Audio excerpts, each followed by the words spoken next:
안녕하세요. 이번 영상에는 현침살에 대해서 공부를 해볼까 합니다. 영상을 한 7번째 찍는 것 같아요. 말을 하다가 제가 마음에 안 들어요. 희한하게 제가 마음에 안 들어서 이거는 이 내용 별론데? 이 내용 별론데? 이런 생각들이 막 들어서 머릿속에서 시나리오는 대충 정해져 있어요. 정해져 있고 이미 뒤에 내용이 써져 있는데도 불구하고 그렇더라고요. 그러니까 기분이 약간 좀 그런 것 같아요. 한참 뭔가 공부를 하다 보면 어떨 때는 잘 되고 어떨 때는 안 될 때가 있어요. 이게 참 예민한 성격이다라고 생각을 해볼 수도 있겠는데요. 바로 이 부분이 현침살과 관련이 되었다라고 생각을 하시면 좋을 것 같아요. 우리는 흔히 사람도 둥글둥글하고 모나지 않고 뾰족하지 않고 이래야지 좋은데 사람들하고 상대할 때 마찬가지고 이 현침살이라고 하는 글자는 이 글자를 가진 사람들 같은 경우는 예민하고 이런 성향을 지닌다라고 합니다. 그래서 그런 거를 이 살을 중화하는 방법이 업상대체, 물상대체 뭐 이렇게 개운 법이라고 얘기를 해야 되나요? 그렇게 얘기를 할 수 있겠는데 내가 뾰족해지고 싶기 때문에 이 뾰족한 물건을 가지고 노는 직업상으로 뾰족한 거를 많이 잡을 수밖에 없는 지칠 때까지 잡을 수밖에 없는 그런 형태의 직업이랄지 물건들로 대체를 해서 이 현짐살을 뭔가 중화시켜 보자, 개운해 보자 라는 생각들을 해볼 수 있겠습니다. 그러면 다음 설명을 보면서 얘기를 하도록 할게요. 현침살이라고 하는 거는 제가 생각했을 때는 이렇게 딱 한 단어로 요약하면 될 것 같아요. 뾰족살이라고. 뾰족뾰족해요. 글자도 뾰족뾰족하고 찾아보니까 여기 보시는 것처럼 간목, 신금 같은 경우는 천간에 있는 글자고요. 묘목, 오화, 미토, 신금 이거는 지지에 있는 글자예요. 근데 찾아보니까 자료마다 다 이게 6개가 나온 게 아니라 어떤 곳에서는 미토가 없었고 어떤 곳은 묘목이 없고 그렇더라고요. 그래서 뭐지? 저는 이렇게 막 너무 엇갈리고 막 이러면은 아예 영상을 안 만들거든요. 손을 대기가 싫어서. 근데 이거 같은 경우는 상당히 간단했어요. 왜냐면 지지삼합이나 그런 것처럼 뭔가 룰이 있는 것도 아니고 그냥 글자가 뾰족하면 뾰족한 거다라고 생각을 하면 돼요. 그리고 내가 이거를 중화를 하기가 혹은 개운법 이게 너무 어려운 거 아니에요. 그냥 제가 봤을 때는 누구나 할 수 있고 뭔가를 개운할 수 있는 그런 거. 그리고 이게 이 살이 뭐 너무 안 좋고 그런 건 아닌 것 같아요. 여기 뭐 이 살이 있으면 현침살이 있으면 관제와 사고를 당한다 이러겠는데 제가 머리를 극적거리면서 과거를 한번 떠올려 봤거든요. 저한테도 현침이 2개나 있어요. 2개나 있는데 글쎄 사고 난 적은 없었던 것 같고 뭐 조금 다친 거는 많이 있었던 것 같아요. 예전에 어린 시절에 알바를 뛴다랄지 뭐 농사를 도와주면서 이렇게 뭐 그러니까 흔히 얘기하는 노가다처럼 막일처럼 이렇게 일하다 보니까 흔하게 여기저기 찍히고 이런 것들도 사고라고 얘기할 수 있는 건지 어떤 건지 모르겠어요. 근데 워낙 강한 육체로 태어나게 해주셔서 감사하게도 부모님이 그래서 그냥 뭐 피가 나도 대충 닦고 일하고 이랬던 것 같아요. 그런 부분에도 별로 신경을 안 썼던 것 같은데 좀 그렇고요. 그래서 이 현침살이라고 하는 글자의 형상이 침과 같이 뾰족해서 이렇게 현침살이라고 부른다라고 하더라고요. 이 부분이 일주에 있으면 작용력이 상당히 크다라고 합니다. 그러니까 일주랑 그 시간 혹은 시지에 겹쳐서 있으면 저게 작용력이 엄청나게 크다라고 얘기를 하더라고요. 현침살을 지닌 경우에는 대체로 언변이 좋다라고 합니다. 언변이 좋다는 얘기는 남을 비난 혹은 비평하기도 상당히 좋아요. 그리고 언변이 좋다는 얘기는 두뇌가 좀 상황 판단이 빠딱빠딱 잘 돌아가야 된다. 그러니까 제가 봤을 때는 현침살도 이 상관의 성질하고 별로 다르지 않다. 어찌 보면 상관이나 현침살이나 그게 그거인 것 같은 상관도 상당히 독서를 내뱉을 때는 독서를 좀 많이 심하게 내뱉거든요. 제가 볼 때는 그랬거든요. 경험상. 아무튼간 그런 관점에서 봤을 때 상관의 성질이랑 현침살이랑 좀 비슷비슷하더라. 상당히 예리하고 논리적으로도 어느 정도 갖춰져 있고 비판적인 사고가 좀 많이 발달해 있어요. 그리고 예민하고 어떨 때는 이 말로 뚝 패는 게 팩폭이라고 하죠. 말로 조져버린다는 느낌이 들 정도로 잔인하고 그 사람에게 숨도 못 쉴 정도의 뭔가 융당 폭격에 비슷한 그런 단어들을 퍽퍽퍽 퍼부어서 사람을 공격하는 경우도 있습니다. 이게 현짐살이고요. 만약에 이 현짐살이 크게 작용을 할 때는 그 무관에 해당하는 거, 옛날에 칼 쓰는 그런 관청 뭐 이런 거 있죠. 지금 칼 쓰는 관청이 뭐가 있을까 이런 것들을 생각해 볼 수 있겠는데 딱히 떠오르지 않았고요. 도살업이나 무관직에, 그러니까 좀 무관직이 교도소 뭐 그런 교정직 그런 것도 관련이 될 수도 있겠고, 군 검경도 마찬가지. 그러니까 지금은 칼을 안 들지만 총을 대신 들 수도 있지만, 그렇게 센 직업에서 이렇게 개운하는 것도 하나의 방법이 되지 않을까. 근데 저기 일과 시에 이렇게 겹쳐질 때 만약에 업상으로 저렇게 대체를 하지만 신병이 날 수도 있다라고 얘기를 하더라고요. 그리고 이 부분이 기신으로 작용한다. 그러니까 나한테 안 좋은 영향으로 미쳐질 때는 실제로 그 칼을 물리적으로 쓰는 조직폭력배나 아니면 킬러 형태, 이런 형태로, 범죄자 이런 형태로 발현이 된다라고 하더라고요. 그러니까 뾰족한 칼을 쓰는 직업임에도 불구하고 남한테 뭔가 이롭게 도움을 주는 거는 회에 뜨는 그런 칼을 쓴 정말 예리한 사시미 칼이라고 하잖아요. 그 예리한 칼을 쓰는데도 그 남한테 먹을 걸 대접하는, 그러니까 그런 경우는 업상으로 잘 대체가 된 게 되겠죠. 혹은 정육점에서 이렇게 일하시는 분들 매일 그 발골하고 막 이러면서 피 보고 막 이러면서 예리한 거 계속 이렇게 하니까 그것도 어느 정도는 업상 대체가 될 거라고 생각이 될 거고요. 기신하고 희신, 기신은 나한테 안 좋은 거, 희신은 나한테 좋은 거, 이렇게 떠올려 보면 될 것 같아요. 자, 희신으로 작용하면 뭐냐면, 이게 뾰족한 걸 쓰는 거는 직업상으로 다 그 분야에 성공할 수 있다라는 거. 예를 들면 바늘, 우리가 재봉질, 그다음에 바느질 이렇게 떠올려 보면 의상, 패션 뭐 이런 쪽으로 봤을 때 이런 업상에서 성공할 수 있다.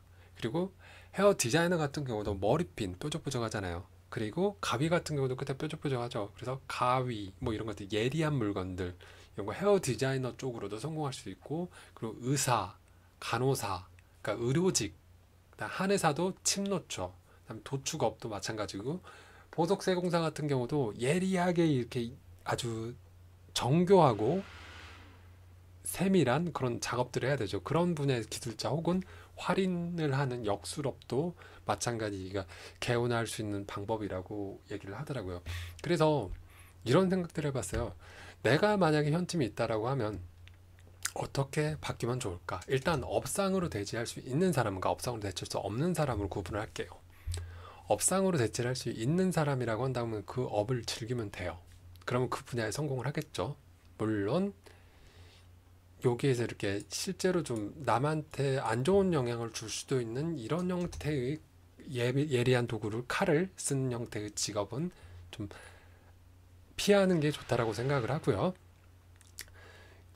왜냐면 그거 자체가 남한테 뭔가 업을 쌓는 행동이기 때문에 다음 생에, 그러니까 사주명략 자체가 윤회론의 관점에서 많이 접근을 하는 것 같아요. 12운성에서도 뭐 장생, 목욕, 관대, 그다음에 걸록, 제왕, 쇠, 병사묘, 절태양 뭐 이렇게 계속 순환을 하는 형태로 만들어지더라고요. 12운성도. 그러다 보니까 지금 현재의 생에서 죄를 짓지 않고 뭔가 이렇게 살아가면 다음 생에서 더 좋은 날, 좋은 시간에 태어나지 않을까. 그러니까 이어진다라는 관점으로, 윤회의 관점을 봤을 때 업을 만들지 않는 거, 그러니까 업을 짓지 않는다라고 표현해야 되나? 그런 부분들이 좋은 것 같아요. 그게 구업이라고 해서 말로 짓는 업이 됐든 뭐가 됐든. 자, 그러면 직업상으로 할 수 있는 부분들이 해결이 된 것 같고, 자, 직업상으로 힘들다라고 한다면, 자, 일단 저 같은 경우는 사주명리학을 공부하는 거를 권장드려요. 왜냐면 명리학을 공부를 하니까 내가 이런 현침이 있는 걸 알게 되잖아요. 그러다 보니까 많이 그 뭐라 그럴까, 참견을 하고 싶고 오지랖을 떨고 싶고 이 저런 부분들은 고쳐주고 싶고 뭔가 이렇게 커팅하고 싶고 이런 기운들이, 아 자제해야지 이 생각을 하게 돼요. 아 나 현침 있었지, 아 나 자제해야지. 굳이 내가 먼저 나서지 않더라도, 내가 먼저 비판을 하지 않더라도 누군가는 나중에 비판을 하게 되더라. 실제로 이런 적도 있었어요. 논리적으로 어떤 상황에 대해서 이렇게 저렇게 해서 이건 아니지 않냐라고 나서서 얘기했을 때에 상대방도 수긍을 했지만 상대방은 기분이 나빠하는 경우가 많았고요, 대체로. 그렇게 되면 저를 적으로 생각하고 저를 적대시하게 이렇게 보더라고요. 그러니까 천울긴 그거 공부할 때 얘기했던 걸 떠올려보면 유대관계를 형성하는 데 있어서 상당히 불리하게 작업을 해요. 인맥 네트워크를 쌓는데. 그래서 굳이 상대방한테 좋은 얘기를, 좋지 않은 얘기를 예리하게 할 필요는 없고요. 왜냐면 내가 느끼는 거면 남도 시간 지나면 다 느끼는 거고요. 남도 느끼지만 얘기를 않는 거예요. 그러니까 현실 세계에서 밀당이라고 해야 되나? 사람들은 늘 그런 것들을 하면서 살아가고 있더라고요. 근데 나만 그렇게 영리하지 못하고, 그러니까 영리하다라고 하는 건 사람들처럼 그렇게 능글맞다 혹은 적응을 잘한다 이런 얘기예요.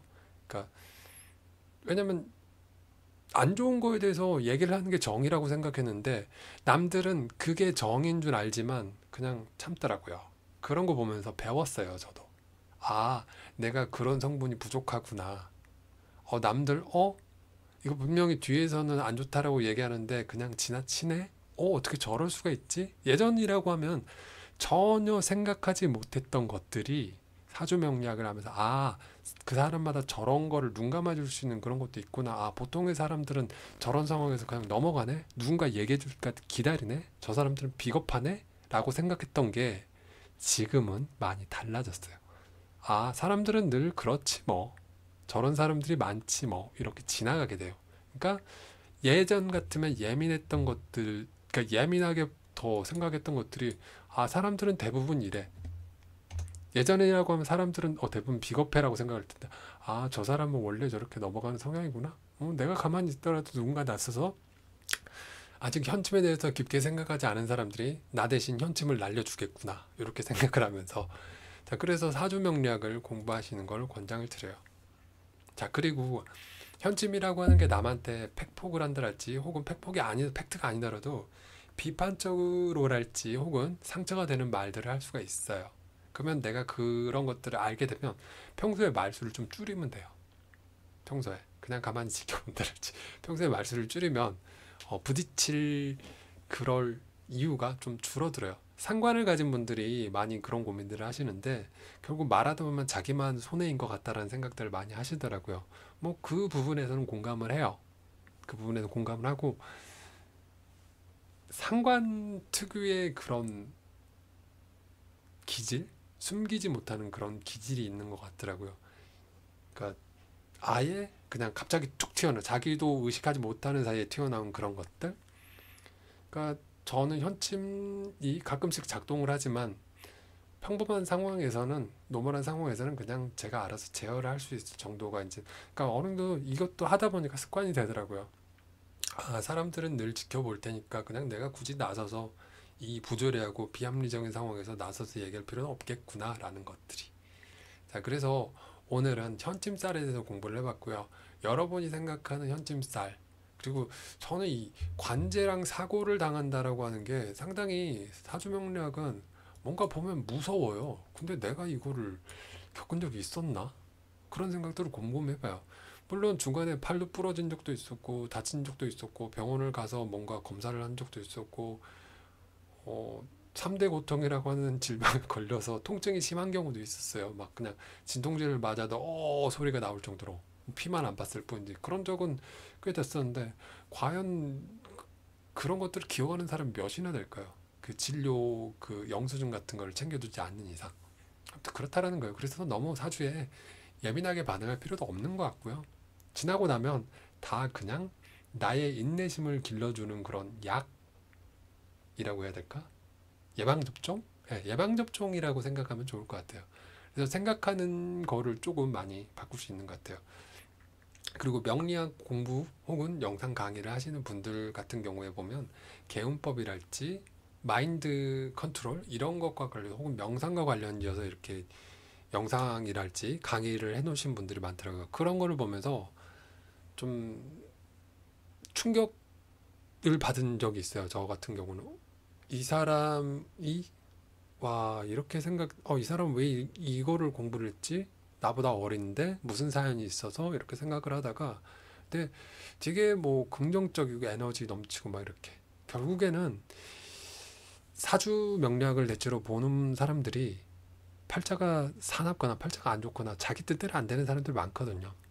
그런 상황 속에서 그러니까 인생 자체가 공망이라고 생각을 해보자고요. 그 공망에서 남는 건 지식이라고 생각이 많이 되더라고요. 그래서 공부를 해서 뭐가 됐든 그걸 남한테 베풀 수 있는, 베풀려고 노력을 하는 그런 형태로 만들면 나한테도 뭔가 이게 좋은 현상이 일어나더라. 긍정적인 에너지가 발생을 하고 긍정적인 에너지를 가진 사람들이 내 주변에 머무르게 되고 모이게 되더라. 이런 얘기들을 해드리고 싶습니다. 아무튼 영상 보느라 수고 많으셨고요. 오늘 또 하루 무사히 보내셔서 감사합니다. 무사히 보내게 해줘서 저도 감사하고요. 여러분도 무사히 하루를 보냈으니까 이 영상을 보고 계셨을 거라 생각해요. 무사히 하루를 보내서 감사합니다. 자, 좋은 하루 되세요.